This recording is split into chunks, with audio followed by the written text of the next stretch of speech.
Dende, trabajando por el desarrollo en democracia de nuestro país, contribuyendo a la formación de una ciudadanía comprometida y participativa, promoviendo políticas públicas que impulsen el desarrollo económico inclusivo y el fortalecimiento de nuestra democracia, abriendo espacios de análisis y debates de los grandes temas nacionales, creando puentes de cooperación entre el Estado, la sociedad civil y el sector privado. Desarrollo en democracia. Dende.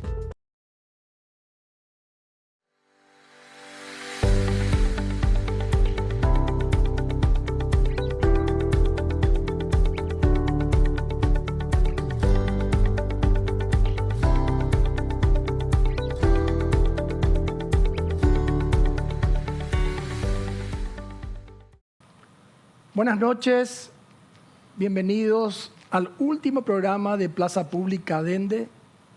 Este es el último programa del año 2022 y tuvimos muchas dudas sobre qué temas tocar. Tantas cosas pasaron en este año tan complicado, un año de sequía, pero que se recupera a final del año.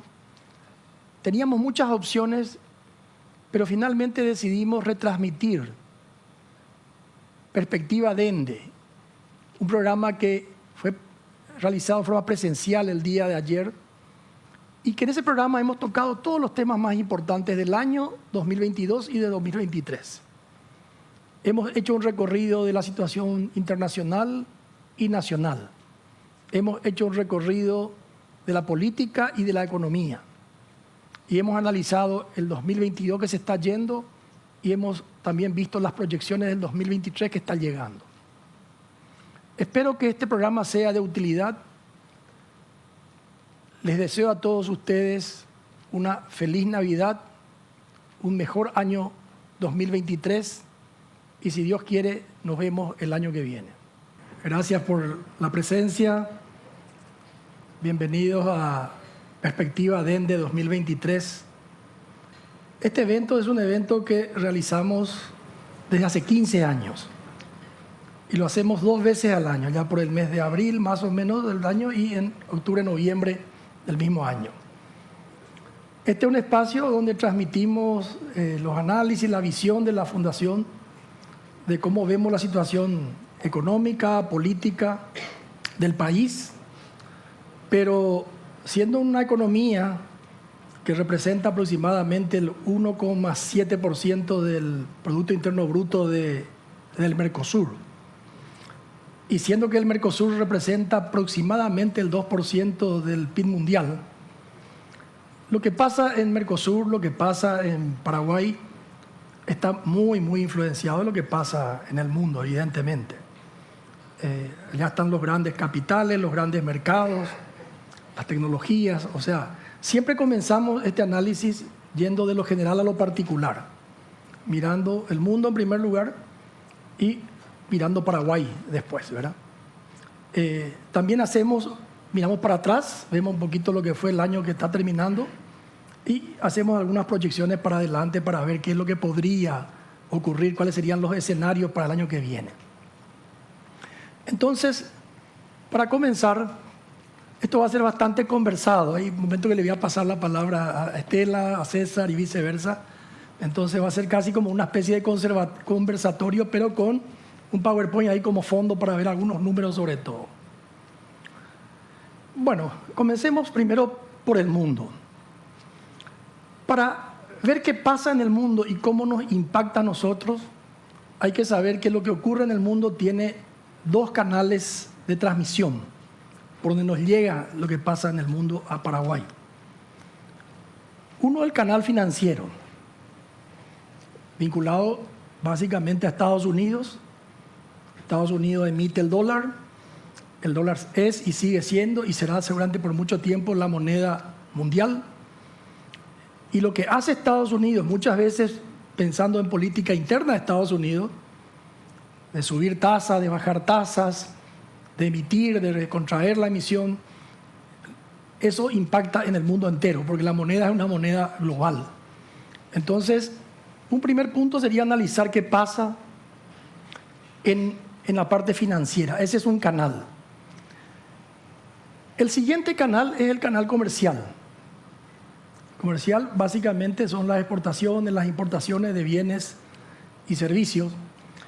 Este canal antes estaba también enfocado hacia los países desarrollados, pero desde que aparece China, diríamos, en el escenario mundial y Asia en general, hoy en día, sobre todo para América del Sur, el canal comercial tiene muchísima vinculación con China. Siempre solemos repetir que la América Latina habría que dividir en dos América Latina. Al norte de Panamá, el canal de Panamá, y al sur el canal de Panamá. Al norte del canal de Panamá es Estados Unidos dependiente. Ambos canales van hacia Estados Unidos, el comercial y el financiero.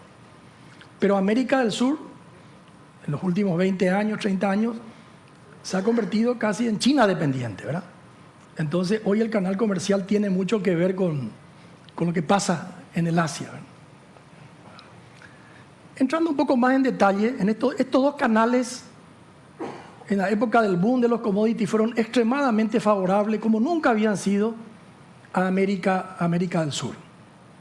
Tuvimos en el canal financiero, desde que comenzó sobre todo la crisis del 2008, desde la crisis de los .com inclusive, Estados Unidos adoptó una política monetaria expansiva, bajando tasas de interés, emitiendo dinero.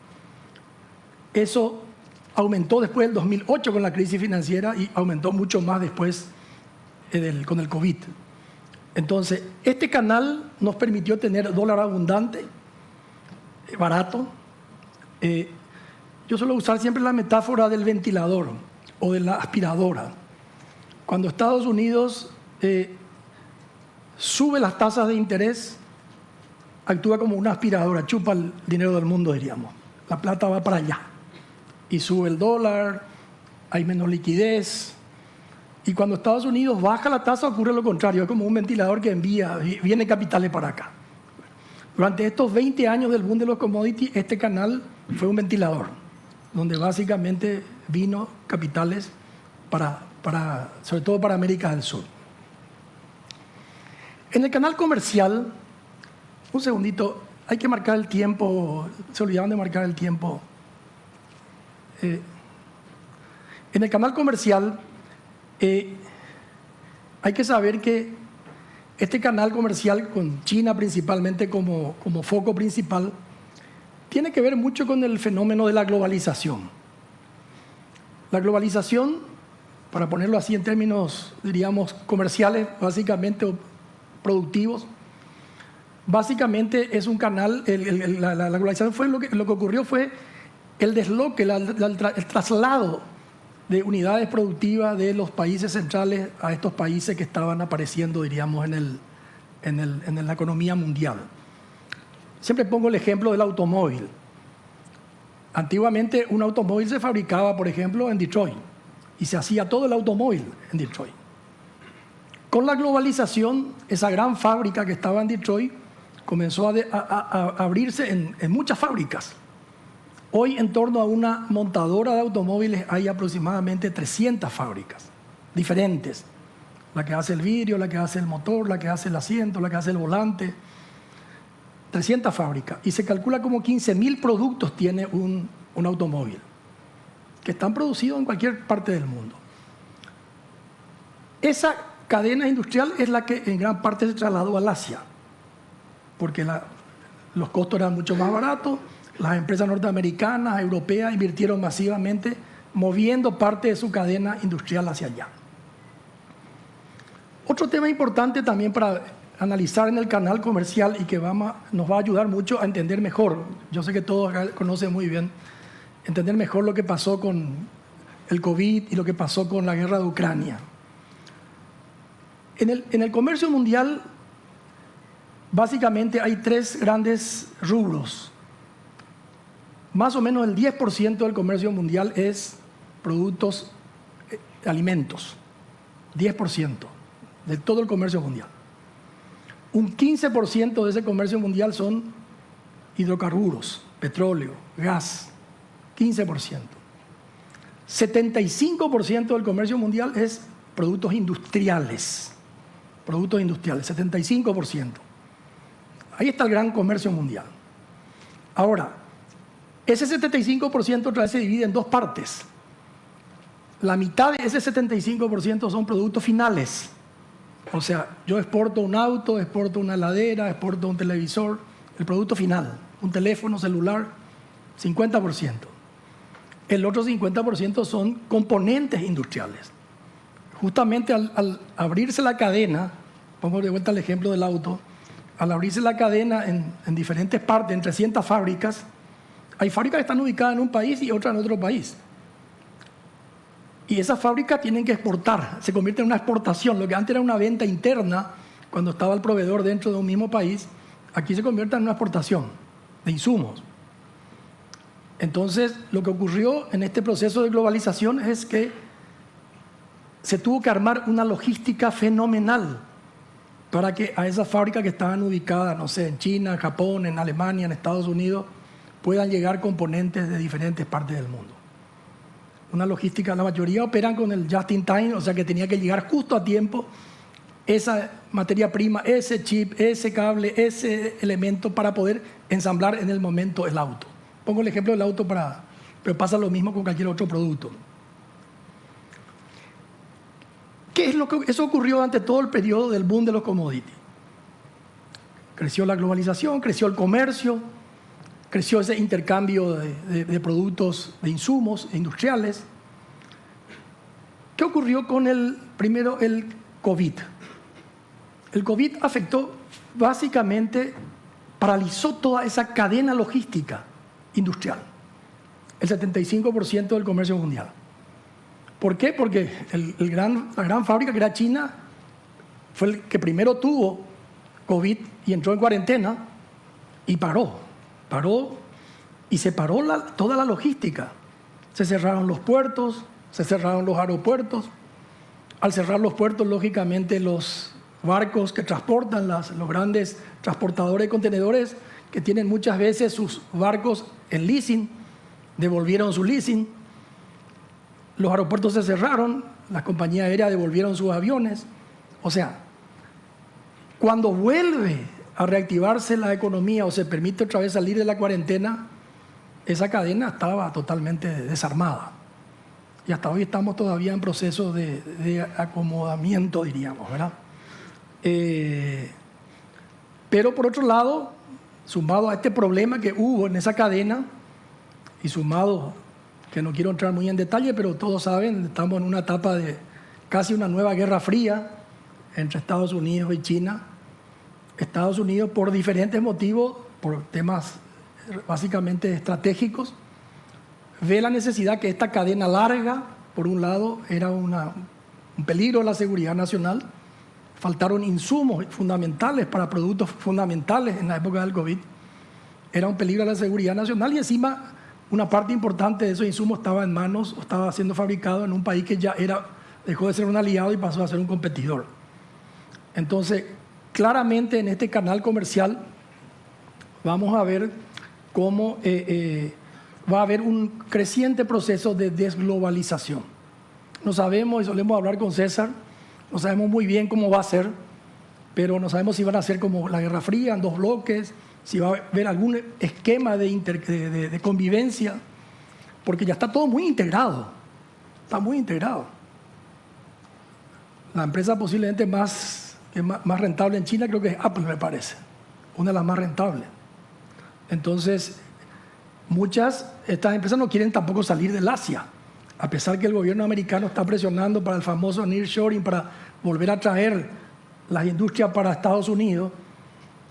Muchos no quieren salir porque China ya es un mercado muy importante, el Asia es un mercado muy importante. Entonces, no sabemos muy bien cómo va a ser este proceso no sé si va a ser de desglobalización o de qué va a ocurrir, pero algo va a ir ocurriendo.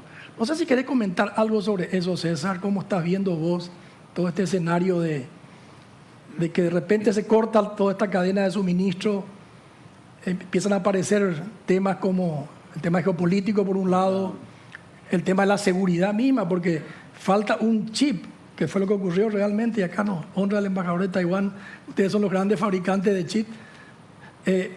Falta un chip en un auto, en un avión, en una heladera, y no se puede entregar el producto final.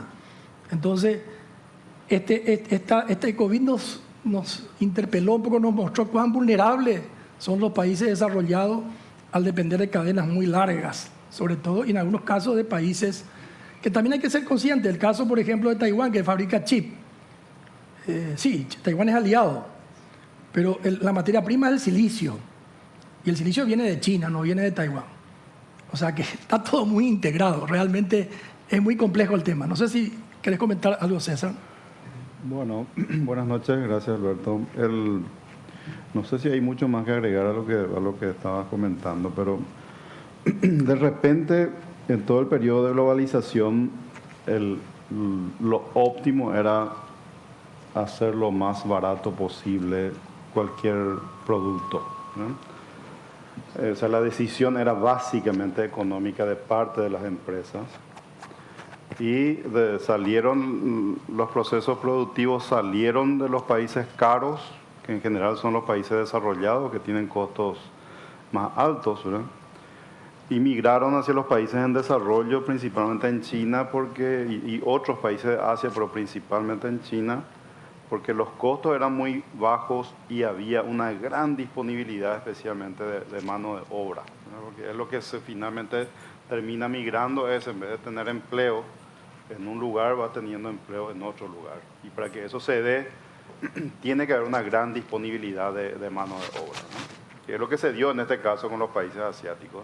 Y la decisión era económica. ¿Dónde hacemos lo más barato posible?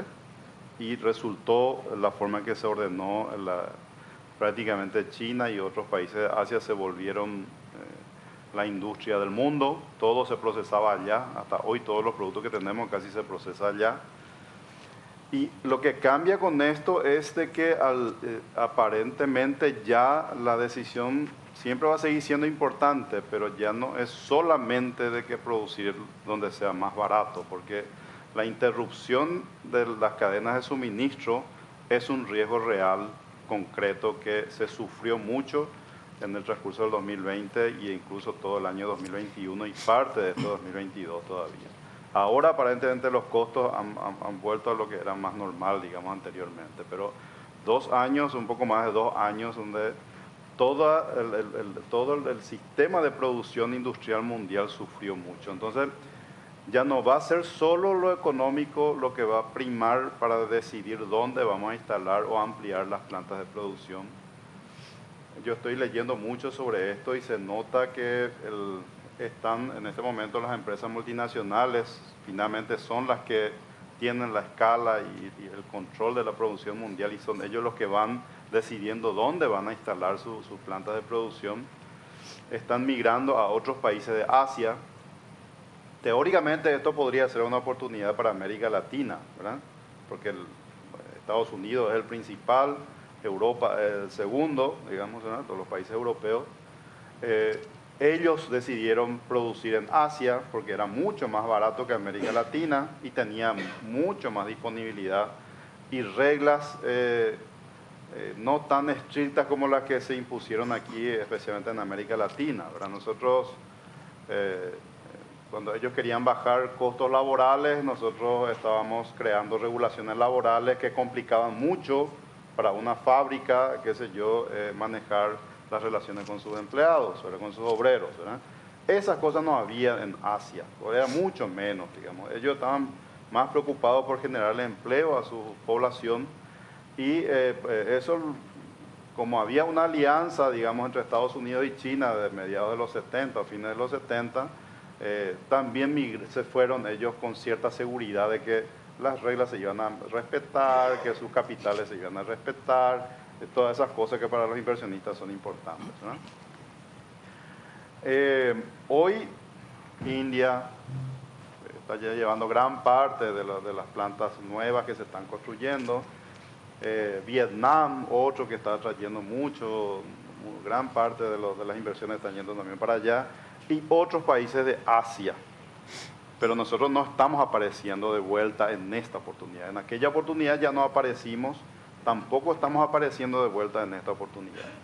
Algo en México, que es el que está más cerca de Estados Unidos, algunos de los países de Europa del Este, que también tienen condiciones similares a México, pero el especial de Sudamérica no estamos apareciendo en el mapa. Tal vez sea una oportunidad, pero nosotros tenemos que saber jugar, ver qué es lo que es importante en esto y ofrecer eso que es importante, porque si no lo hacemos, esto no nos va a beneficiar. Al final va a ser, de China va a salir, va a ir a India, va a ir a qué sé yo, Indonesia, todos estos países del Asia que ofrece condiciones mucho mejores de lo que ofrecemos nosotros aquí en América Latina.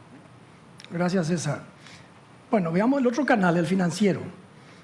Y ahí repito el dólar, y el que emite el dólar es la Federal Reserve, que es el Banco Central Americano, y que básicamente, en la medida que la economía se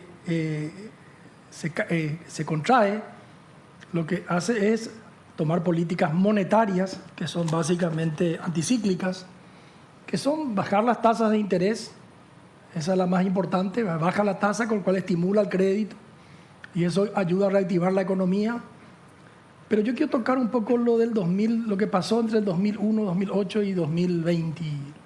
La crisis financiera del 2008 y la crisis del COVID del 2020. Cuando viene la crisis financiera, y se habla mucho de la tasa de interés como lo más importante. La tasa, cuando viene la crisis, se bajó a cero. El Banco Central Americano prácticamente puso a cero la tasa de interés. Pero hay otro tema que tal vez sea más importante y menos difundido, que es el balance. Después te iba a pedir más cosas ahí, César. El balance del Banco Central Americano. El Banco Central tiene un balance igual que tienen ustedes en sus empresas, en que uno tiene activos y tiene pasivos. La ventaja que tiene el Banco Central es que puede comprar activos, que es lo que hizo en el 2008, comprar bonos, comprar papeles de empresas con problemas, hacerse con papeles, hacer crecer su activo, emitiendo dinero, lógicamente, que es su pasivo. Su pasivo es el dinero emitido. Fíjense que el balance de la FED pasó de 1 trillón, porque ya creo que habla de trillones en ese momento, 1 trillón cuando llega el año 2008, y con la crisis financiera se multiplica por 4. Se pasa de 1.000 trillones a 4.000 trillones el balance. Eso implicó emisión de dinero, lógicamente, ¿verdad? Pero fue para comprar los papeles de las empresas financieras principalmente con problemas, rescatar al sector financiero. Pero hizo una emisión, o sea, multiplicó por 4 su emisión, su activo, el activo que tenía. Con ese nivel de activo llega al 2020, al COVID. ¿Y qué hace en el 2020? De vuelta, masivamente, ahí ya no fue para comprar bonos, sino que para ayudar a la gente, para subsidio, y vuelve a multiplicar 4 veces más, o sea, lleva a 8. O sea que el balance de la FED se multiplicó por 8 desde el 2008 para acá. Y eso implica emisión masiva de dinero. Fíjense lo que significa para el mundo esa cantidad de dólares circulando, más las tasas en 0%. ¿Verdad? Realmente era un canal que nos llovía el dinero, digamos, prácticamente. ¿Verdad? Bueno, ¿qué ha ocurrido? Con la crisis comercial suben los precios. Me olvidé de un tema importante en lo comercial, que es el tema de la guerra de Ucrania. Recuerden que habían 3, un 10% son alimentos, 15% son hidrocarburos, 75% es la parte industrial, mitad insumo, mitad producto final. Esa parte industrial fue afectada por el COVID, por todo lo que ya expliqué, por el tema de la cadena de... La guerra de Ucrania afecta a los otros 2 rubros. Afecta al sector agrícola y afecta al sector energético, ¿verdad? Entonces, lo que hemos tenido en todo este tiempo es un choque por todos lados, ¿verdad? El choque, la parte comercial, económica, diríamos, industrial con el COVID, y hoy el choque por la parte de alimentos y la parte... Ucrania es un gran productor de alimentos, Rusia es un gran productor de energía, gran productor de fertilizantes, ¿verdad? Entonces, el impacto de todo este canal hizo que tengamos una suba de precio por el lado de la oferta, diríamos, ¿verdad? Pero por el lado de la demanda, esa emisión de 8 veces multiplicar su activo monetario también hizo de que la gente tenga mucho dinero. Tal vez una diferencia, por ahí no podés explicar mejor, César, la diferencia en lo que fue la emisión en el 2008, que fue para rescatar bancos, con esta emisión del 2020, que fue para dar subsidio prácticamente, que la gente recibió dinero, todo el mundo recibió. Yo tengo un cuñado en Estados Unidos que es médico, esposa médica, clase media alta, y igual recibió su cheque de subsidio, ¿verdad? La gente recibió subsidio masivamente. Al comienzo del COVID no podía gastar, pero cuando se levanta las restricciones para salir, se produce la suma de los dos elementos. La gente sale masivamente a gastar y el sector productivo tenía un problema logístico tremendo para poder abastecer esa demanda, ¿verdad? Y es lo que hace que suban los precios. No sé si querés comentar un poquito la diferencia, César, sobre el tema, sí, esta emisión del 2008 con la emisión esta del COVID. Claro, la política monetaria o el Banco Central, aquí está una nueva directora del Banco Central presente, él busca afectar los incentivos principalmente de las empresas y también de las personas para invertir más o consumir más. Genera incentivos, no es que actúa, no es que entra a comprar cosas al Banco Central para tratar de dinamizar la economía, no, entra a llenar la plaza de dinero, tratar de bajar el costo del dinero al mínimo posible y ese mínimo costo del dinero que genere incentivos a la gente a tener que, puede ser tan rentable invertir en cualquier cosa que cualquiera quiere aprovechar esa oportunidad e invertir y eso actúa reactivando la economía, ¿verdad? Eso funciona si es que efectivamente la gente reacciona a esos incentivos, pero hay periodos en los que las perspectivas son tan difíciles, tan difusas y tan difíciles de proyectarse en el tiempo que supera ese ruido que hay en términos de perspectivas respecto a la oportunidad que hay de dinero barato, igual la gente no reacciona, las empresas no reaccionan invirtiendo, ¿verdad? A eso los economistas le llamamos algo así como la trampa de la liquidez. Por más de que vos inyecte dinero, lo único que cambia es, el Banco Central cambia dinero por bonos, ¿verdad? Y la gente cambia bonos por dinero y no hace más nada y no tiene mucho impacto en la actividad real, ¿verdad? Eso se hizo en el 2008, ¿verdad?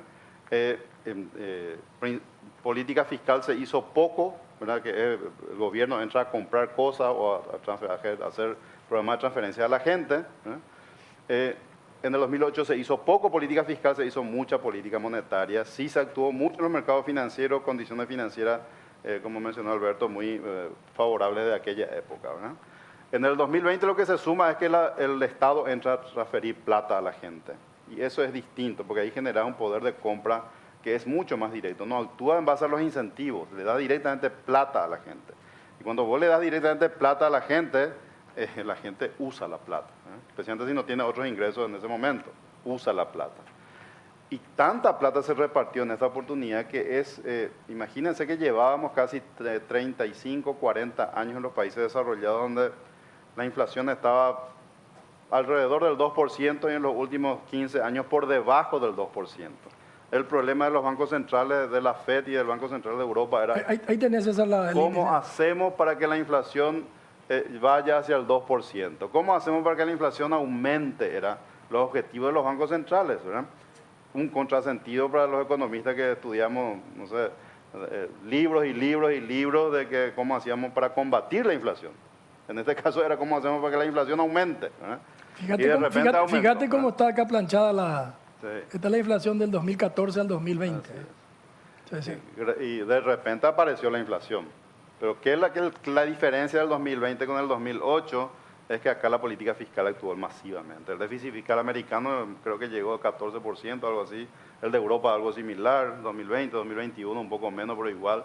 Pero muchísimo dinero repartido que la gente empezó a gastar. Cuando pudo empezar a comprar de vuelta, empezó a gastar. Y como había problemas de oferta encima, que los productos no llegaban, había escasez, de repente los precios empezaron a subir y el problema cambia. En este momento estamos en un escenario totalmente diferente de lo que estuvimos en las últimas 4 décadas. Eso es un tema importante del mensaje de hoy, Alberto. Este es un escenario distinto de aquí en adelante.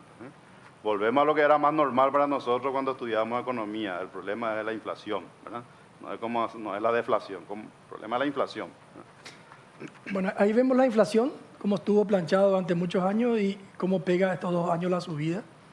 Pero pareciera que va a converger de vuelta para los niveles normales, con medidas que tomó Estados Unidos. Una es levantar las tasas de interés. Las tasas de interés que estaban en 0, fíjense, está hoy en 3,35, ¿verdad? 3,25. 3,25. Aparentemente esto va a seguir todavía subiendo un poco más, ¿verdad?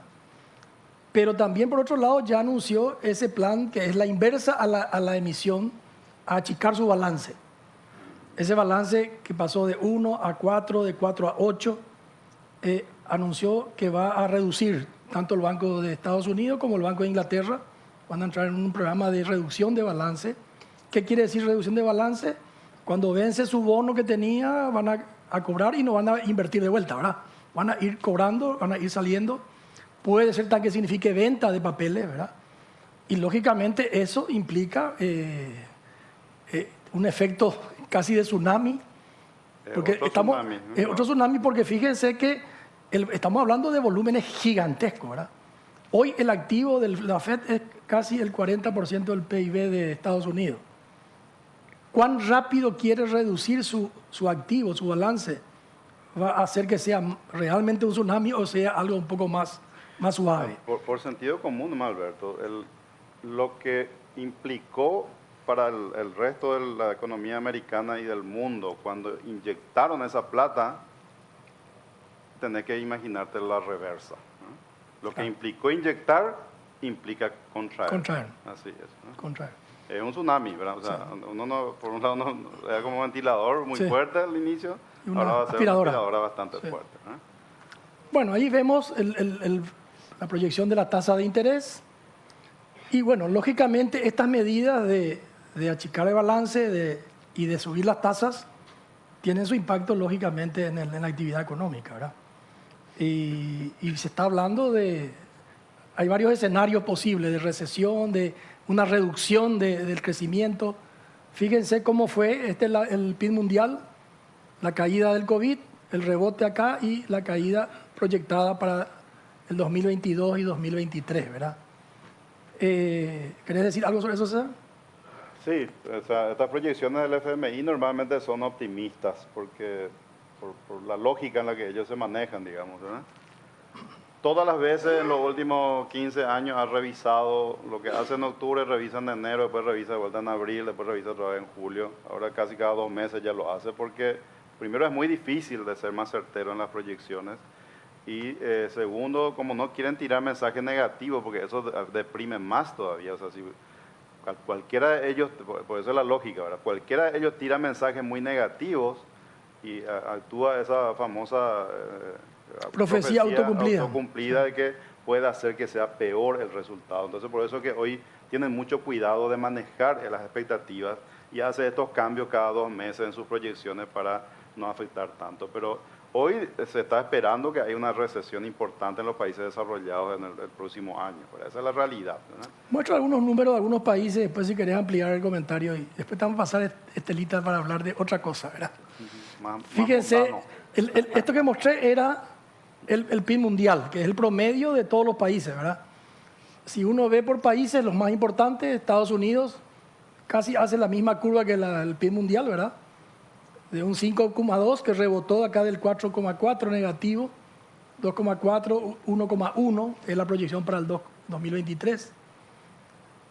China también, que venía creciendo a tasas chinas al 14%, al 10%, viene bajando sostenidamente.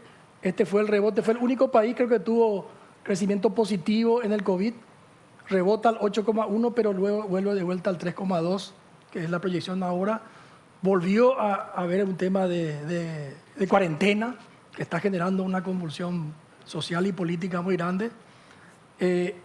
Y vemos Estados Unidos cayendo, China también bajando. Bueno, América Latina hace la misma curva, del 0,2 caímos al 7, cuando fue el COVID rebotamos al 6,9 y también la proyección es de 3,5, 1,7 para el año que viene. Muy afectado esta proyección también de América Latina por Brasil. Brasil es un país que está estancado prácticamente desde el 2014, 2013, 14, está en torno al 0%, cae, sube un poquito, cae, sube. Bueno, ahí tenemos un tema que sería bueno que por ahí nos amplíe un poquito, César, tu visión de Brasil, sobre todo con el triunfo de Lula, que gana con una mayoría muy exigua, con un Congreso donde va a tener muchos problemas de gobernabilidad y con necesidad de hacer reformas importantes, ¿verdad? Tiene un déficit fiscal importante, el estancamiento económico ya lleva más de casi 10 años. ¿Cómo estás viendo Brasil? Y Brasil tiene un problema estructural en la economía que es poco dinámico. Ellos estructuraron un sistema regulatorio hace, no sé, 1980 en adelante, que lo convirtió en un elefante pesado, se mueve lento. Y el país necesita crecer más rápido que eso, ¿verdad? Esto está reflejando ese elefante pesado, poco dinámico, muy regulado por todos lados. Para hacer cualquier cosa ahí tiene que pedirle permiso a alguien, ¿verdad? Es muy difícil que una economía pueda funcionar de manera ágil de esa manera, ¿verdad? Y el equipo económico de Bolsonaro venía haciendo reformas importantes en ese sentido, ¿no? El mercado laboral algo hizo, estaba pendiente de una reforma administrativa del Estado, una reforma tributaria, porque ellos tienen un sistema muy complejo, ¿verdad? Con Lula pareciera ser que la preocupación de vuelta es más social que económica. Ahí puede ser que haya un freno a esas reformas que ellos necesitan, pero ellos creen de que con más gasto público van a resolver el problema y ya no puede haber gasto público. El déficit fiscal este año 2020 va a cerrar cerca del 6%, el 2023 se proyecta cerca del 10, 9 y algo, ¿verdad? Más gasto público en ese escenario es imposible. O sea, y lo que se nota es una sintonía del gobierno totalmente para otro lado de lo que requiere la economía. Y eso está generando incertidumbre ahora mismo. Por eso el real se depreció de vuelta. Hay bastante inquietud allá en Brasil en este momento por esa... como que no comprenden lo que hace falta en la economía y están haciendo algo que encima no lo pueden hacer, porque la política fiscal no tiene margen para hacer nada. Y encima hoy tiene un Banco Central autónomo, ¿verdad?, que dice que si el fisco empieza a tener un déficit más alto de vuelta, no respeta el techo de gasto ese que pusieron, va a tener que subir más la tasa de interés, ¿verdad? Y la tasa de interés en Brasil ya está en 13,75, va a subir a 15, 16, 20. Va a tener que, como un Banco Central autónomo, para querer controlar la inflación, va a tener que subir la tasa de interés al nivel que sea necesario. Entonces Brasil, vamos a ver, o sea, Lula ha sido pragmático en el caso anterior, cuando encontró una situación diferente a lo que él esperaba, finalmente terminó siendo pragmático. Vamos a ver si ahora termina siendo pragmático de vuelta, ¿verdad? Pero poner un ministro de Economía político no es solución para... Ahí no va a ser, ahí va a ser un pragmatismo al contrario, ¿verdad? Eso preocupa, hay que ver. Muy temprano todavía para sacar conclusiones, ¿no? Bueno, vamos a cambiar de tema, vamos a empezar ya a meternos en Paraguay. Le dimos mucho tiempo a todo este tema internacional y queríamos comenzar yendo a todo lo contrario. Hasta ahí estamos hablando de un escenario macro. Bueno, entremos a los bifes, como se dice, y te quiero pedir, Estela, no sé si querés pararte o querés... Está bien. Básicamente estamos en pleno campaña electoral. Tenemos el 18 las internas, tenemos el 30 de abril la nacional, tenemos un año complicado el año que viene con 3 tiempos, ¿verdad? El primer tiempo hasta el 30 de abril, tiempo de elecciones, después un tiempo de transición hasta el 15 de agosto y después un nuevo presidente que tiene que acomodarse desde el 15 de agosto hasta el 31 de diciembre. Entonces, ¿cómo estás viendo el escenario? Que parece ¿Qué tal? Muy buenas tardes a todos. Bueno, estamos a las puertas de unas elecciones generales, como ya decía Alberto, en abril del año que viene.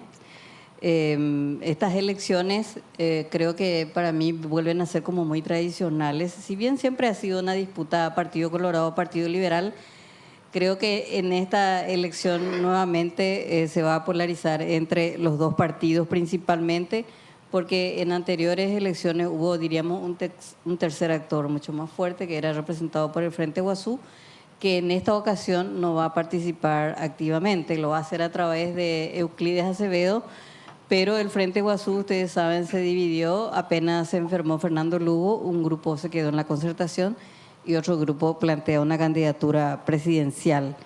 O sea, y tenemos también una novedad que es la concertación, en la que van a participar varias candidaturas presidenciales, pero esta concertación está hegemonizada por el Partido Liberal Radical Auténtico. En estas elecciones hubo lo que en economía creo que se denominan los cisnes negros, Alberto, estos acontecimientos que se dan sorpresivamente y que te genera todo un cambio de tablero, que interfirieron específicamente en el curso electoral y tuvieron un impacto político, especialmente en el Partido Colorado, y estoy hablando de la intervención que tuvo Estados Unidos al declarar significativamente corruptos al expresidente Cartes y al vicepresidente Hugo Velázquez, ¿verdad? Esto tuvo su impacto porque acá vemos a los principales candidatos colorados, que son Santiago Peña, que es del cartismo, y Arnoldo Vince, que es un candidato surgido de la emergencia, justamente por la renuncia que tuvo que dar el paso al costado Hugo Velázquez después de ser declarado significativamente corrupto por Estados Unidos. El impacto fue más fuerte para el oficialismo porque se quedó sin candidato en el medio del río. Y Arnoldo Vince tiene básicamente 3 meses y medio de campaña, frente a un Santiago Peña que hace mucho está haciendo campaña. Estas elecciones internas coloradas vamos a tener nuevamente una confrontación entre Horacio Cartes y Mario Abdo Benítez, el presidente de la República, que ya tuvieron una primera disputa en el 2017, que bueno, todos sabemos ganó Mario Abdo Benítez, pero ahora los dos encabezan, no es que están en la trastienda, tienen una disputa aparte porque ambos compiten por la presidencia del Partido Colorado. O sea, hay una intervención directa de ambos líderes detrás de sus candidatos a través de esta disputa electoral. En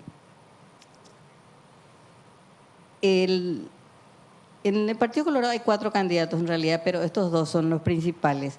Después tenemos, Alberto, la concertación, que es una elección mucho más compleja porque ustedes saben que se apeló, o sea, ellos ganaron el pleito para que sea el padrón nacional, el padrón que se utilice para elegir a los candidatos. Eso abre una cancha enorme, es una oportunidad enorme, pero habría que ver si la gente participa. Yo creo que ese va a ser un primer examen importante que va a tener la candidatura que gane en la concertación, a ver cómo responde la gente que no está partidizada, porque en Paraguay hay una fuerte partidización de la gente. Aquí tenemos un menú mucho más amplio. Estamos a Efraín. Decía yo que estaba hegemonizada por el PLRA porque está Efraín Alegre, que hizo dupla con Soledad Núñez. Tenemos a Martín Burr, tenemos a Hugo Fleitas, que representa el llanismo. Y luego está Patria Querida con Sebastián Villarejo y Patricia Dos Santos y Hugo Portillo. Estos son los que quedan dentro de la concertación. Hay también otros candidatos, pero estos son los principales. Luego tenemos candidaturas fuera de la concertación que van a compartir también, y aquí tenemos a Euclides Acevedo, que representa, diríamos, su movimiento de Nueva República, y con la división del Frente Guazú lo que logró es el apoyo de un sector, del sector diríamos más duro del Frente Guazú, que representa más al campesinado, etcétera, etcétera, que está representado por Sisto Pereira. Ese es el que le da su apoyo a Euclides Acevedo, ese sector campesino del norte. Luego tenemos a José Luis Chilaver, paraguayo Cubas, y el UNACE, que vuelve a competir a través de Jorge Gómez Otaño, pero que en realidad es más bien para una disputa nada más que para el Congreso. ¿Cómo puede jugar Euclides Acevedo? Le llamaba yo el factor Euclides, porque es un poco que viene a meterse, diríamos, dentro de lo que es una disputa polarizada que se va a dar necesariamente entre la ANR y el candidato que surge de la concertación. ¿Y cómo va a afectar, diríamos, Euclides? En principio, parece ser que viene un poco a quebrar a la oposición. A partir del apoyo del Frente Guazú tiene más solidez Euclides Acevedo, pero yo no creo que él tenga la fuerza como para imponerse como el candidato más votado y ser el candidato de la oposición. Va a ser un tercero en discordia. Y además también tiene una candidatura que deja muchas dudas, porque ustedes se acuerdan que cuando Euclides Acevedo fue ministro del Interior de este gobierno, fue canciller de este gobierno, y cuando él decide ser candidato presidencial, no le molestó a los colorados.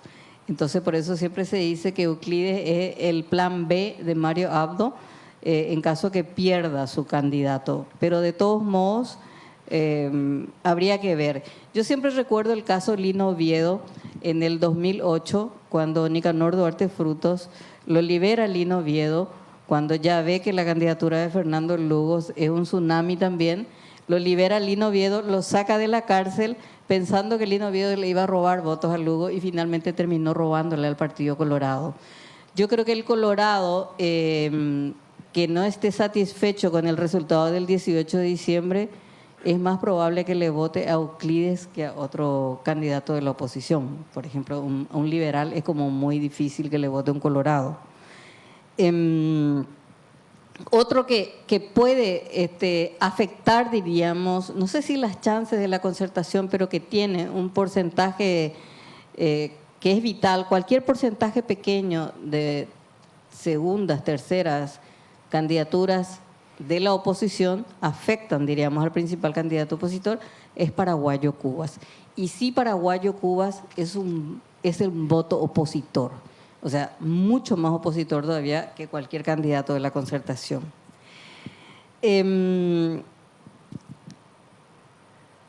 Viendo estas internas un poco, mirando las encuestas, yo sé que las encuestas están muy desprestigiadas, tan desprestigiadas están que los encuestadores publican gratis sus resultados en las redes sociales en estos días.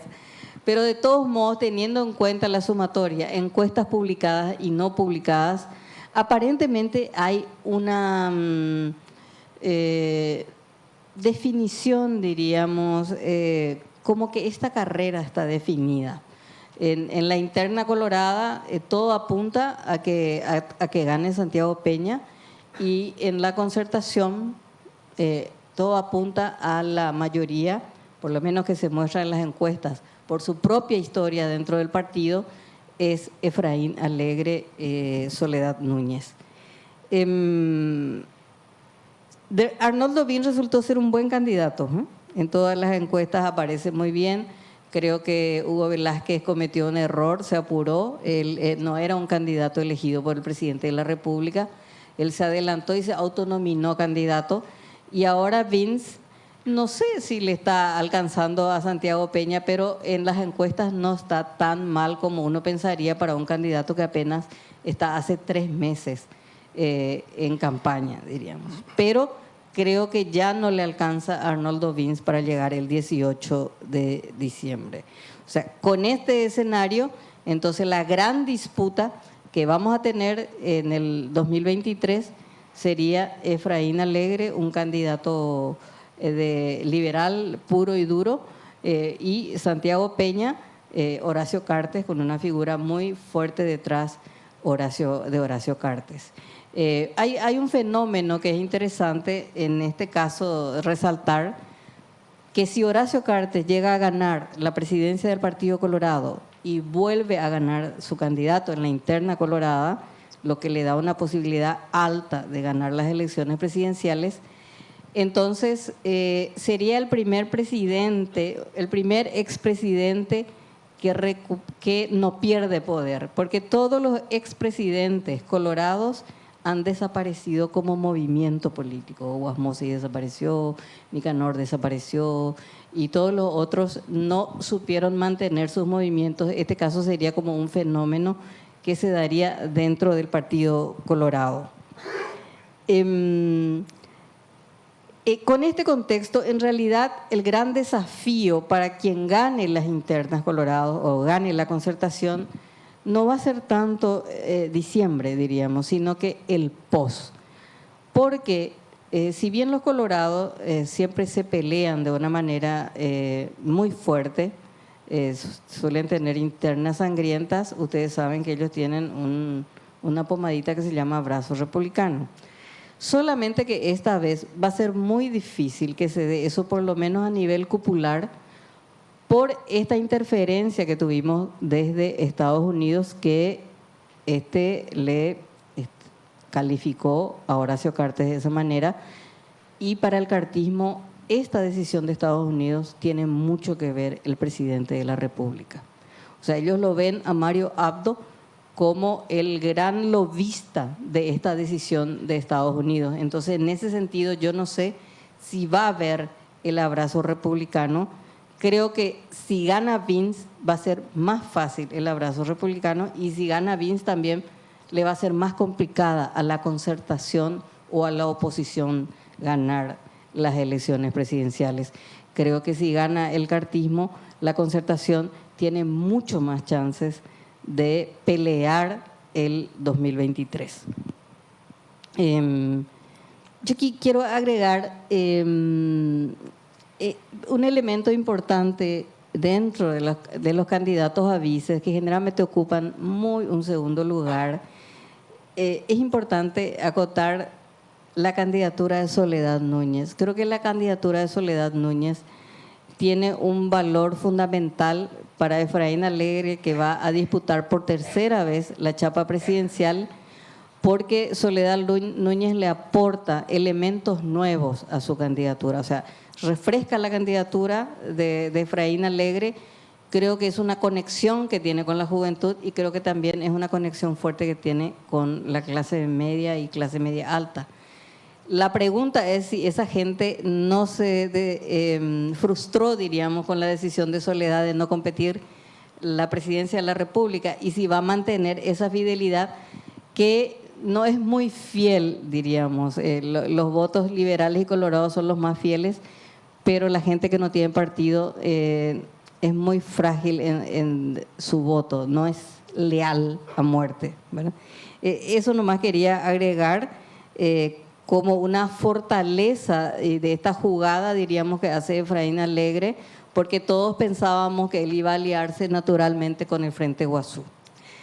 Nos mostraba, Alberto, el otro gran poder, que es el Congreso, y esta es la primera elección que vamos a tener, una elección presidencial que vamos a tener con nuevas reglas de juego. Esta es la composición actual. Esta es la composición actual, sí. Vemos el peso de los dos partidos tradicionales, que siempre decimos los partidos tradicionales están desprestigiados, etcétera, etcétera, pero en la votación vemos que un porcentaje altísimo dominan el Congreso.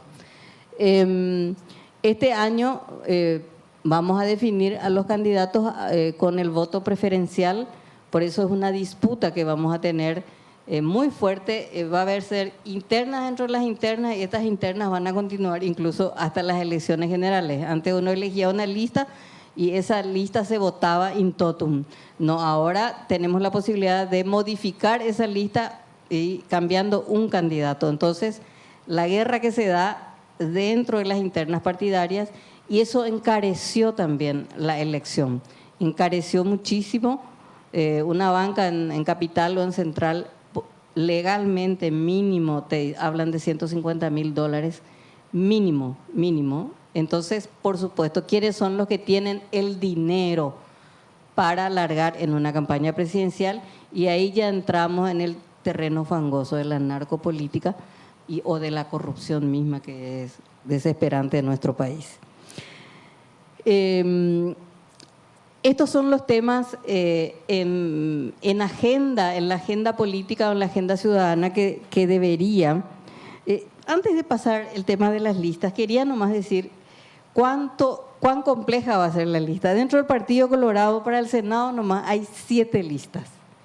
7 listas. En el PLRA hay 5 listas. Después tenemos Frente Guazú, Partido Encuentro Nacional, Patria Querida. Y la votación dentro de la concertación es muy compleja. No sé cómo lo van a resolver porque algunos van a poder votar por la lista presidencial, pero no van a poder votar para la interna. Y va a ser realmente una pedagogía el 18 de diciembre para la oposición. Cómo la gente va a votar y sobre todo me parece que el gran desafío es si convoca a la gente que no está afiliada a ningún partido político. Va a ser bastante complicada esta elección y vamos a ver cómo se comporta la gente.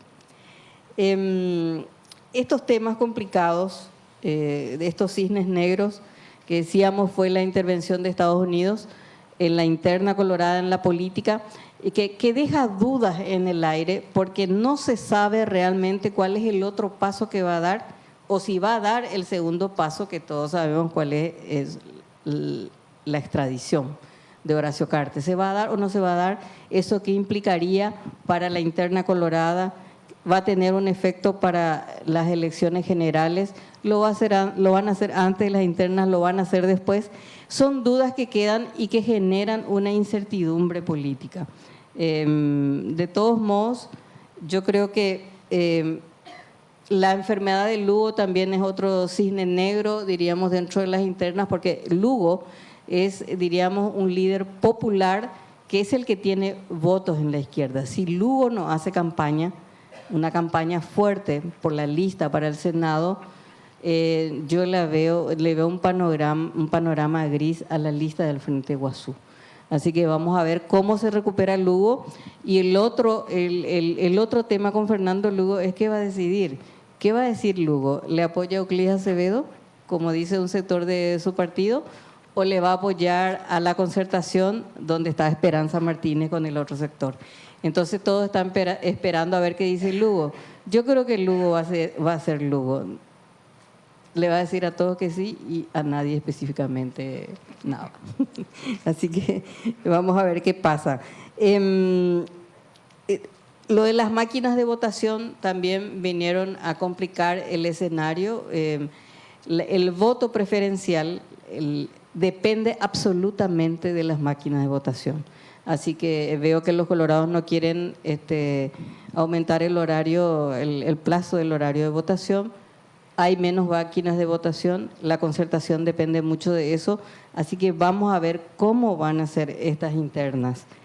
Los temas de debate, estos deberían ser los temas de debate, sobre todo la justicia. Me parece que la justicia, la narcopolítica, el lavado de dinero, y hablábamos de Brasil, Alberto, la renegociación del anexo C, que es el gran tema de agenda para el próximo presidente de la República. Hoy teníamos una noticia desde la Corte Suprema de Justicia, todos ustedes saben el escándalo de Antonio Fretes, y un poco nos quedábamos con ganas de que la Corte haga algo más. Finalmente, esta tardecita, el Pleno de la Corte le pide oficialmente a Antonio Fretes su renuncia. ¿Qué significa eso?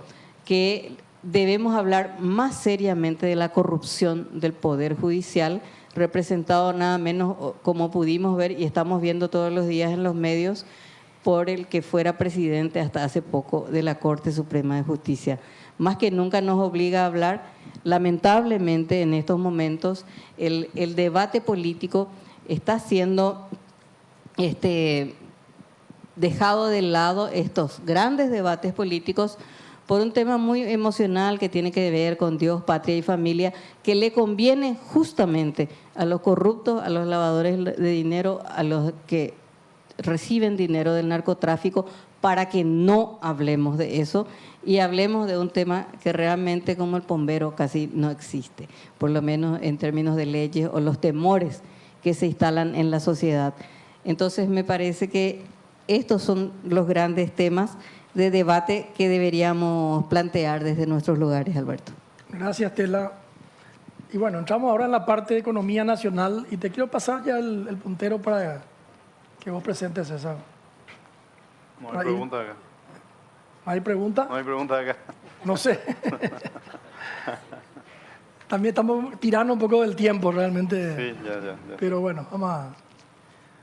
lo que pueda resumir ahí en esos minutos, ¿no? Este año fue un año difícil, todos ya sabemos eso, no va a ser una noticia nueva para nadie. Lo que sí es que fue mejor, tuvimos, aparte de todos los tsunamis del exterior que tuvimos también uno interno que fue muy fuerte, que es la sequía más profunda que tuvimos en décadas también de paso, ¿verdad? La producción de soja fue bajísima este año, que es el principal producto de exportación del país. Y eso condicionó la economía de este año, ¿verdad? Nuestras expectativas eran bastante más complicadas cuando ocurrió eso y encima viene la guerra de Ucrania a continuación en febrero. Pero finalmente otros eventos, una buena producción de los otros rubros ayudó mucho. Los ingresos tributarios que estuvieron por encima de lo que habíamos estimado le dio más espacio al gobierno y al fisco para sostener un nivel de inversión pública más alto de lo que nosotros teníamos previsto. Cosas que ayudaron a que finalmente la actividad económica haya sufrido menos, ¿verdad? En tiempos anteriores, una sequía como esta, el impacto era más catastrófico de lo que finalmente terminó siendo, ¿verdad? Un choque de oferta que, dependiendo, si es transitorio, teóricamente no debería luego impactar mucho, porque el que tiene problemas puede refinanciar sus deudas, endeudarse para invertir, qué sé yo, como que el mercado financiero tendría que ayudar a pasar un choque transitorio de este tipo.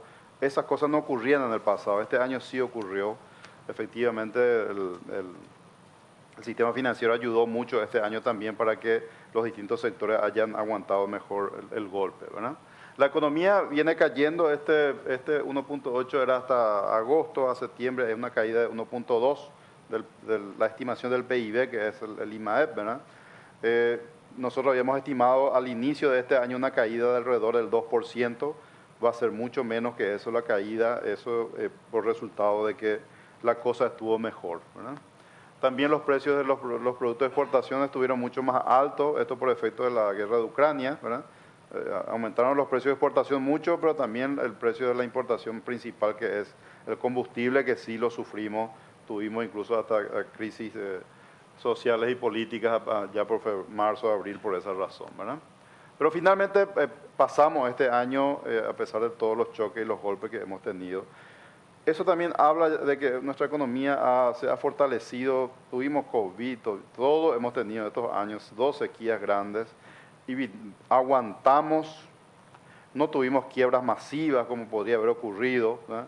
La actividad comercial siguió fluyendo lo mejor posible, el sistema financiero aguantó, tiene un nivel de solvencia importante, o sea, cosas que eran como los cisnes negros del pasado para nosotros por una buena gestión de la política económica, como que ya no son tantos problemas para hoy, ¿verdad? Sí nos hemos debilitado porque uno recibe choques y choques y choques, pero el siguiente choque estamos más débiles hoy porque usamos nuestros márgenes, nuestros buffers, todo lo que teníamos usamos en estos años para enfrentar esta situación difícil, ¿verdad? Un choque externo que nos preocupa porque esto sí va a golpear en los próximos años es de que el costo de financiamiento internacional, Alberto estaba hablando, cambia sustancialmente. Aquí yo muestro nomás, la línea roja es el bono del Tesoro americano a 10 años, el costo, la tasa de interés de los bonos del Tesoro americano a 10 años, y este azul es el bono del Tesoro paraguayo al vencimiento 2033 como un costo de financiamiento a 10 años sería eso más o menos, al precio de mercado secundario, ¿verdad? Fíjense, pasó de 3 más o menos a 6, en noviembre esto bajó un poquito, se ubicó en 6 de vuelta, ¿verdad? Pero se duplicó el costo financiero, ¿no? Esto es para el Estado por un lado, financiar la inversión pública ya va a ser mucho más caro en adelante, para el sector privado también. Solo el sistema bancario, que este año tomó mucho financiamiento del exterior para poder aguantar este tema de la campaña agrícola, los bancos se financiaron mucho en el exterior, y de costos de financiamiento que eran típicamente alrededor del 3,5%, 3,8% anual, financiamiento a corto plazo, hoy los bancos se están financiando cerca del 7%, ¿verdad? Entonces, hay que entender esto nos va a impactar por lo menos todo el año que viene y gran parte del 2024, estas tasas van a permanecer ahí, en dólares, ¿verdad? En dólares, ¿verdad? Aquí es muy importante un tema, y voy a la calificadora internacional Moody's, que dijo que es la única que dijo esto, las otras no dijeron esto, que Paraguay sí hace, primero mantiene una política fiscal ordenada, la convergencia a la ley de responsabilidad fiscal como está prevista, y hace algunas reformas relacionadas mucho al gasto público, ley del servicio civil y algunas cosas que están por ahí en proceso, de contrataciones públicas, que creo que se aprobó ya. Hay una probabilidad con un nuevo gobierno que dé ciertas señales de mantener la política económica, que podríamos pasar a grado de inversión. Pasar a grado de inversión implica que este 6% baja más o menos a 4,5% de vuelta. 4,5%, 4,75%. Una diferencia grande es, grande es la diferencia. Yo no sé si los candidatos que menciona Estela, no sé si tienen en su cabeza esto, porque si nosotros hacemos algunas cositas positivas, nosotros podríamos asegurar pasar a grado de inversión, y eso tiene impacto sustancial para el propio Estado, para su endeudamiento, y para el sector privado también, para su endeudamiento. Este gráfico está solamente para hablarles de ese tema. Y la tasa de interés a nivel local, en moneda nacional, también el Banco Central ha tomado medidas. Este proceso inflacionario tiene características internacionales, mundiales. Todos los bancos centrales del mundo hicieron lo mismo, de empezar a reducir la emisión de dinero que se hizo en nuestro caso en el 2020. Nosotros no hicimos prácticamente nada en el 2008, pero sí en el 2020 la emisión monetaria fue importante. También hicimos programas de transferencia, o sea, hicimos también cosas que terminaron alimentando la demanda interna y generando como combustible para una inflación que finalmente terminó siendo importada, pero se validó localmente una inflación alta. Y el Banco Central hizo lo que tiene que hacer, que es contrapesar eso para evitar que la inflación se vuelva a nivel permanentemente más alto de lo que teníamos antes, ¿verdad? Y creo que está teniendo éxito, hizo lo que tenía que hacer, pero obviamente eso es un proceso de ajuste. Las tasas de interés se mueven en paralelo con lo que hace el Banco Central, porque esa es la lógica. Acuérdense que el Banco Central estuvo creando incentivos. ¿Cómo crea incentivos? Inyecta dinero para bajar el costo del dinero, para darle incentivo a invertir, retira dinero para aumentar el costo del dinero, para desincentivar. Esa es la lógica. Entonces, sí o sí tiene que tener un impacto en la actividad económica, porque si no tiene impacto en la actividad económica, no tiene sentido hacer la política antiinflacionaria, ¿verdad? Esa es la lógica, ¿verdad? Y lo hizo y lo sigue haciendo, y me parece que es lo correcto. Pero las tasas de interés también en moneda local subieron y volvieron a los niveles anteriores por esa razón. O sea, tasa de interés en dólares sube, tasa de interés en guaraníes sube. La de guaraníes seguramente va a volver a lo que teníamos antes de la pandemia, seguramente hacia fines del 2023, 2024. La internacional va a permanecer alta por un tiempo un poco más largo. En dólares se va a hacer más complicado, y ese es un cambio de escenario importante para nosotros, que ustedes deberían de considerarlo de manera importante. Y la inflación, así como el gráfico que mostraba Alberto de la inflación en Estados Unidos, también aquí alcanzó un pico del casi 12% en algunos meses de este año, interanual.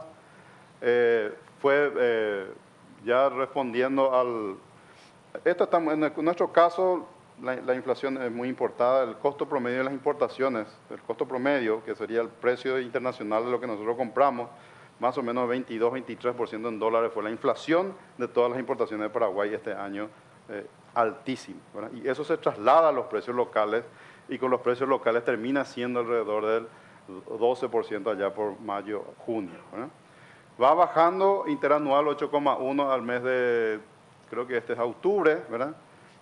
Y va a converger al rango meta del Banco Central, que es mínimo 2, máximo 6, y un centro más o menos del 4%, que es la inflación objetivo del Banco Central a mediano plazo. Eso va a ocurrir más tarde o más temprano, dependiendo si hay choques adicionales o no, porque puede haber otro choque de oferta, se recrudece la guerra, qué sé yo, y los precios internacionales de vuelta empiezan a ir para arriba. Eso condiciona a lo que pueda ocurrir en la inflación a nivel local de vuelta. Si esas cosas no ocurren, debería de converger la inflación hacia la meta del Banco Central en el transcurso del próximo año, ¿eh?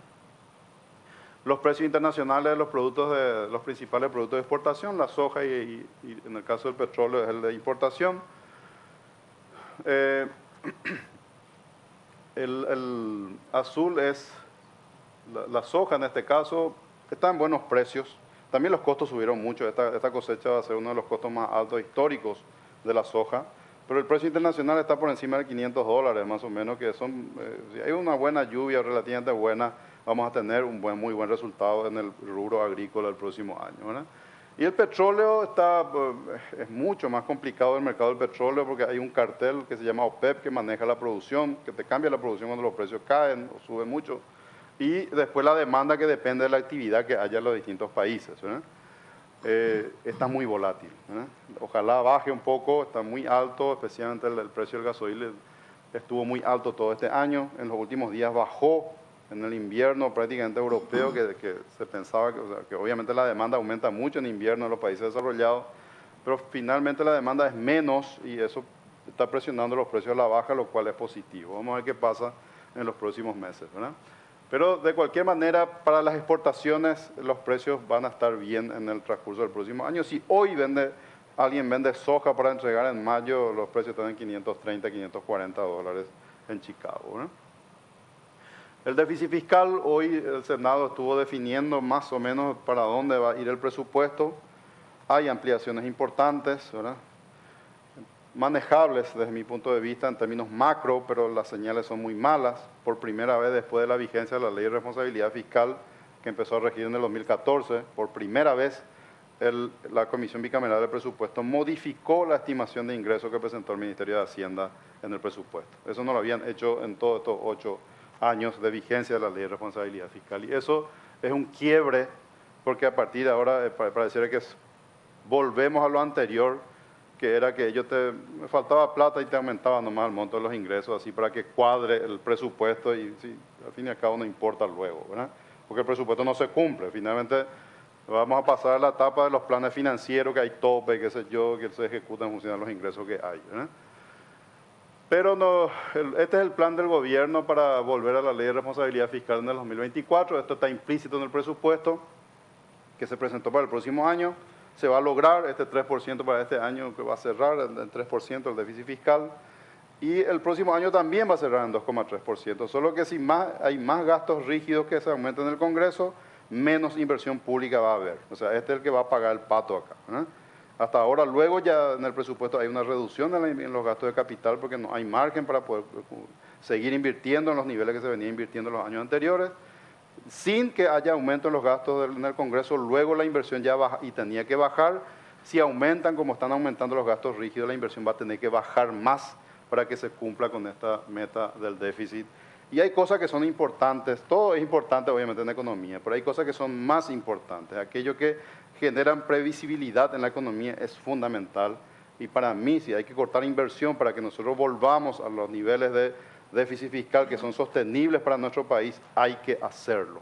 ¿Tiene costos? Claro que tiene costos. Nada es gratis. Pero también tiene costos que vos aumentes el gasto rígido sin tener financiamiento adecuado para eso.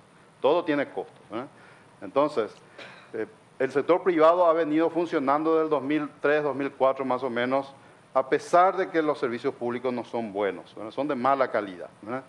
Pero con previsibilidad nomás la economía se desarrolló de la mano del sector privado y venimos hasta acá. Si nosotros rompemos esa previsibilidad, ni siquiera el sector privado va a tener los márgenes adecuados para poder seguir impulsando la economía como se hizo en estas últimas 2 décadas, ¿verdad? Por eso es tan relevante mantener la estabilidad macroeconómica. Y la estabilidad macroeconómica en el Banco Central es importante, pero el ancla de todo siempre es el presupuesto fiscal para los países en desarrollo. Porque los países en desarrollo no se pueden endeudar masivamente emitiendo bonos del mercado local como está el Tesoro americano. A ellos les falta plata y emite bonos en el mercado local y capta. No hace falta que el Banco Central esté comprando, ¿verdad? Acá no hay mercado local para bonos del Tesoro. Si acá hace falta financiamiento, yo les aseguro que el primero que van a ir a tocar la puerta es el Banco Central.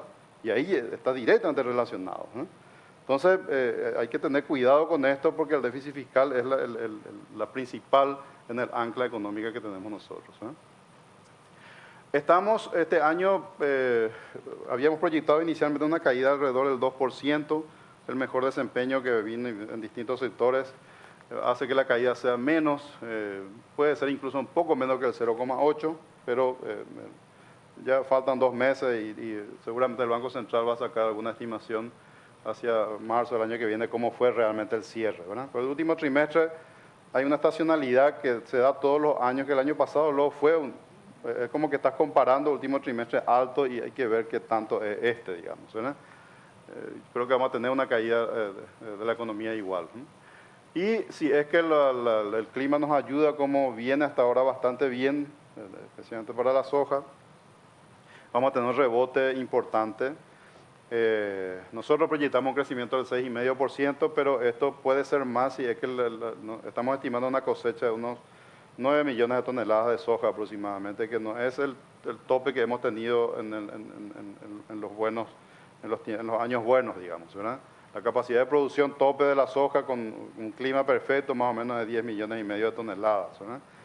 9 millones es un rendimiento relativamente normal, es la que estamos esperando, ¿verdad? Si tenemos de vuelta sequía en diciembre y enero, que son los meses críticos para la soja, vamos a estar menos preparados para enfrentar esto. Primero, el Banco Central este año ha actuado mucho en el mercado de cambio porque obviamente faltó 3.000 millones de dólares de divisa que no entró este año por la soja. Eso se tenía que compensar de alguna forma. Una parte no tan grande entró el Banco Central, otra parte importante, los bancos se endeudaron en el exterior para traer dólares, ¿verdad? Usaron sus reservas en el exterior porque el propio sector agrícola necesitaba financiamiento adicional para la cosecha, para la siembra de este año, ¿verdad? Entonces los bancos trajeron alrededor de 1.400 a 1.500 millones de dólares de divisas en lo que va de este año, y el Banco Central hizo una intervención cercana a los 700 millones de dólares más o menos, y con eso se cerró la brecha en el mercado de divisas, ¿verdad? Y la cotización del dólar estuvo relativamente estable para un año que fue muy crítico en términos de ingresos de divisas. Si hay sequía de vuelta ahora, esos márgenes ya no hay. Ni siquiera los bancos tienen ya la capacidad de poder traer tanto más, y el Banco Central ya no creo que sea tan activo en el mercado de cambios por el nivel de reservas que también ya bajó por el efecto de lo que hicieron este año. Entonces, acá ya va a tener que actuar el tipo de cambio para ajustar lo que haga falta, ¿eh? Eso es un tema, lo vamos a ver, no quiero hablar tanto de esto porque es un escenario siempre muy negativo cuando hay sequía. Hablaremos en enero en todo caso si es que la cosecha no viene bien. Hasta ahora estamos esperando una buena cosecha, y buena cosecha van a entrar 3.000 millones de dólares más que este año solamente por la soja, y eso genera ya un entorno muy propicio para todo el resto del año, estabilidad cambiaria, actividad comercial, o sea, es como que condiciona totalmente lo que vaya a pasar en el resto del año, ¿no? En términos de la inflación, este año estamos estimando que va a cerrar alrededor del 8,5, por ahí puede ser un poquito menos, ¿verdad? Y el próximo año cerraría la inflación alrededor del 5% a diciembre, ¿verdad? Es muy difícil de poder calibrar la velocidad a la cual se va a ir reduciendo esto. Puede ser incluso un poco más, depende mucho de lo que pase con los precios de los commodities en los próximos meses, ¿verdad? Pero el mensaje aquí es, yo me acuerdo que hace un año atrás, o incluso en enero, febrero más o menos, había muchas dudas, como la inflación empezó a acelerarse muy rápido. La gente se asusta mucho cuando la inflación se acelera porque cree que no va a parar nunca, ¿verdad? Y nosotros le decíamos, pues esto es una cuestión transitoria, esto es el proceso a través del cual se están ajustando los precios, pero en algún momento los precios se terminan de ajustar, y cuando se terminan de ajustar, ahí la inflación empieza a desacelerarse nuevamente, ¿verdad? Porque es un proceso de ajuste, no es que de un día para otro cambia todo, ¿verdad? Y en Paraguay nosotros tenemos una política monetaria que es ordenada en el sentido de que no es el Banco Central el que emite dinero porque necesita emitir dinero. El Banco Central responde de manera pasiva a la demanda por dinero que hay. O sea, no tiene necesidad de crear dinero porque no le presta al tesoro, no hay una fuente a través del cual ellos tienen que crear dinero de por sí. Como en Argentina, por ejemplo, que tiene que crear dinero de por sí porque tiene que darle dinero al fisco para que pague sus cuentas. Acá no. Acá la política monetaria es pasiva, responde a la demanda. Si hay demanda de dinero alta porque la economía está funcionando muy bien, el Banco Central emite el dinero que el mercado le está pidiendo. Si la economía empieza a bajar y la demanda por dinero baja, el Banco Central retira dinero automáticamente, responde pasivamente, ¿verdad? Y eso es bueno, o sea, responde a la demanda. Si hay más necesidad de dinero, se emite más, si no hay necesidad, no se emite, ¿verdad? Entonces, no hay fuente de inflación permanente ni que pueda durar mucho tiempo aquí. Nuestro régimen de inflación es la meta del Banco Central del 4% y fluctúa en función de los choques mayores o menores que tengamos en algún momento. En esta oportunidad el choque fue muy fuerte, por eso la inflación subió por encima de la meta del Banco Central, porque para evitar eso habría que hacer otro contrachoque demasiado grande, que el impacto hubiera sido muy dramático, y no tiene sentido hacer ese tipo de políticas muy contractivas cuando uno está esperando que el cambio es transitorio, no es permanente. Y el dólar es una variable que, si la cosecha es buena, vamos a estar en estos niveles, una estabilidad cambiaria alrededor de 7.000, ¿verdad? Si la cosecha es mala, yo esperaría por lo menos 10% más, ¿verdad? Por lo menos 10% más, porque el Banco Central ya no va a actuar con tanta fuerza como lo hizo este año, pero de eso hablaremos seguramente en enero o febrero, por ahí, ¿verdad? En general, en nuestra economía, que es clima dependiente, o sea, este año fue malo porque vino mal la lluvia, y el próximo año puede ser muy bueno. Por lo menos hasta ahora el clima está ayudando, y si hay buenas lluvias vamos a tener un buen año el próximo año, ¿eh? Independientemente de lo que pase con lo que Estela estaba contando, ¿verdad? O sea, acá la política en estas cosas no es mucho lo que va a cambiar en el corto plazo. Tenemos instituciones muy establecidas en el manejo económico del país, es un valor que nosotros hemos creado, que tenemos que defenderlo, ¿eh? El presupuesto que está saliendo es malo, pero no es catastrófico desde este punto de vista macro. A nivel micro es un desastre, pero a nivel macro es manejable.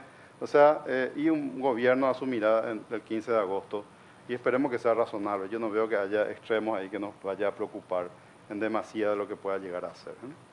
Gracias a ustedes César, por acompañarnos. Bueno, vamos.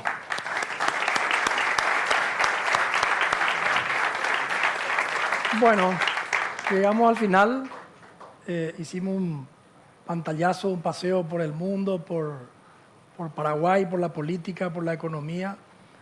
Claramente nos queda de que el escenario no es el mismo que tuvimos en la época de bonanza, hay un cambio de escenario a nivel internacional. Tenemos que remar, antes nos llevaba la correntada un poco, teníamos correntada a favor, viento a favor. Ahora vamos a tener que remar mucho más porque evidentemente ya no son las mismas circunstancias que tuvimos anteriormente. En esa época del viento a favor crecimos con el sector privado que invirtió, que creció, pero en esta etapa ya requerimos del sector público, requerimos del Estado también.